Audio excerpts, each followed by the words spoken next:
എന്താ ഇവിടെ വന്ന് നിൽക്കുന്നത്? എത്ര വൈകിയാലും ഞാൻ വരുമെന്നല്ലേ തന്നോട് പറഞ്ഞിരുന്നത്. പിന്നെന്തിനാ തിടുക്കപ്പെട്ട് ഇങ്ങോട്ട് പോകുന്നത്?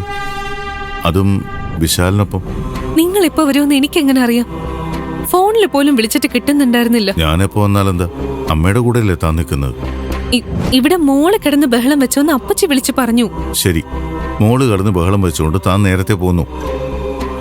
എന്നിട്ടെന്താ ഇവിടെ എത്താതിരുന്നത്? അത് ഞാനിവിടെ വന്നതിന് ശേഷമാണല്ലോ താൻ വന്നത്. ഇടയ്ക്ക് എവിടെയെങ്കിലും കയറിയോ?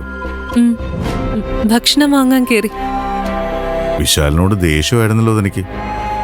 ഇപ്പൊ അതൊക്കെ മാറിയോ? നിങ്ങളെന്താ ഇങ്ങനെയൊക്കെ ചോദിക്കുന്നത്? എന്നെ സംശയമുള്ള പോലെ.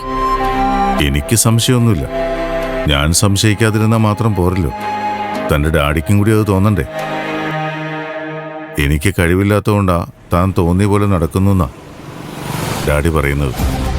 ഞാൻ ഇങ്ങനെ നടന്നു? അത് സാറിനോട് തന്നെ ചോദിക്കണം. നിങ്ങൾക്ക് അങ്ങനെ ഒരു തോന്നലുണ്ടോ? ഉണ്ടോന്ന് ചോദിച്ചാ